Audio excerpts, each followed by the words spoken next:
The VDM archetype, anatomy of the digital vigilante. Let's do this, should be interesting. All right, think about the last time you felt cheated. Maybe it was a product you bought online that looked like nothing in the picture. Maybe it was a company with terrible customer service. You complain, you shout into the void of the internet and nothing happens, and you feel powerless. Then someone appears, a voice coughing through the noise. It's a guy on his phone, probably in his car or his living room. No fancy studio, no script like mine, just raw, unfiltered anger. He's calling out the company, the celebrity, the scammer.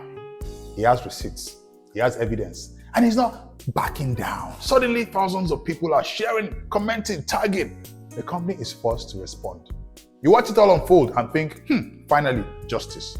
That person, that character is a phenomenon. In Nigeria, he's been given a name. I think he gave himself the name anyway. VDM, or VeryDarkMan. But the name isn't the point. The archetype is. You know what archetype is? We're going into it. Today, we're doing a surgical breakdown of this digital vigilante. What is he? What does it take to become one? And what does his rise tell us about the world we live in? This isn't about one person. It's about the anatomy of a modern day icon. So what exactly is a VDM archetype? At its core, it's a cocktail of three distinct personalities rolled into one. Number one, you have the people's champion. This is the foundation. The archetype positions himself as a defender of the little guy. He's a voice for the voiceless. He taps directly into public frustration and says, I see you, I hear you, I'm fighting for you. He's not a politician in a street. He's the guy next door who's just had enough. It's an incredibly powerful stance because it creates an instant us versus them narrative. Two, is the unfiltered critic. And this part is crucial. His power comes from his perceived authenticity. The shaky camera, the raw emotion, the occasional stumble over words, that's not a weakness. It's his strength. In an age of PR, speak, and carefully curated brand messages, his lack of polish makes him seem trustworthy. He's giving you the real story, not the one that's been through 10 layers of marketing approval. Three, is the accountability engine. This is where he becomes more than just a critic. He becomes a force. He doesn't just complain, he creates consequences.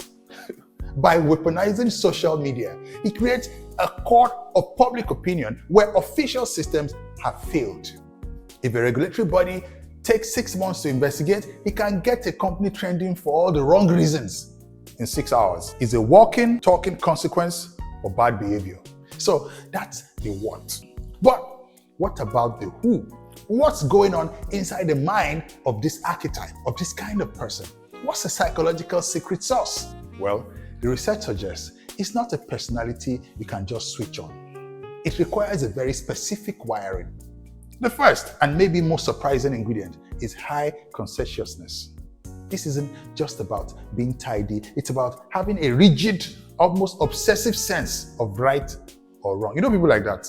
They're never in between, it's right, it's wrong. For this archetype, there are no gray areas. There is a good and evil, right and wrong, and he's on the side of right. The moral certainty is the fuel for his crusade. But here's the kicker. You have to pair that with low agreeableness. Most of us are wired to avoid conflict. We want to be liked, to keep the peace. The VDM archetype is the polar opposite. He's not afraid to be disliked. In fact, he thrives on confrontation. He doesn't seek harmony. He seeks truth. He's willing to burn bridges and piss people off to get to it. This combination is rare. A highly principled person who doesn't care if you hate him for it or not.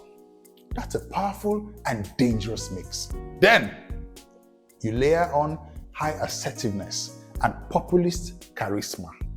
He's not just a quiet keyboard warrior. He's a natural leader who commands attention. He knows how to speak the language of the people, not as a leader talking down to them, but as one of them, just with a louder microphone.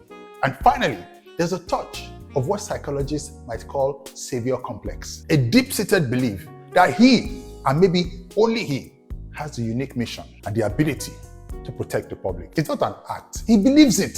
So You have the personality. But how does he turn that into influence? It's not random. There's a playbook, a 5-step method to the madness, just in case you're interested. Step 1, identify the target. He has an antenna for public anger. He scans social landscape, looking for the perfect story of injustice that he knows will get people fired up. A fake product, a corrupt official, a celebrity scandal. Number 2, the raw broadcast. He hits record, no script. He speaks from the heart, or at least it feels that way. He lays out the case with passion and conviction. This isn't CNN. This is not CNN. This is a conversation. Step 3, the populist appeal.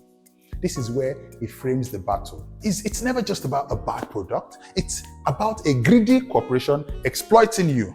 It's about a celebrity who thinks they are above the law. He makes it your fight. 4, mobilize the followers. He gives a direct call to action. Share this video, tag the brand, don't let them get away with it. He turns his viewers from a passive audience into an active digital army. 5, public verdict. The storm erupts, the target is overwhelmed, they don't finish him. Narrative is set, you can't escape it. And in the court of public opinion, the verdict is delivered long before any court could even set a date. It's a stunningly effective strategy. Now you might be thinking, this is just a Nigerian thing. No, it's not. This archetype is a global phenomenon. He's just the latest version of a character we've seen throughout history in Nigeria. You can draw a line from him to figures like the late lawyer Gani Fawemi, a man who relentlessly took on military governments. The spirit is the same, fighting for the common man against powerful forces. The difference is the method. Gani used the courtroom, VDM uses the smartphone. You see shades of it in Showore of Sahara Reporters, using investigative journalism to expose corruption. The goal is the same, accountability. Look beyond Nigeria, and the parallels are everywhere. Go back 100 years to America. You had a guy called Mock Crackers. A writer named Upton Sinclair wrote a book called The Jungle, exposing the disgusting conditions of the meat packing industry.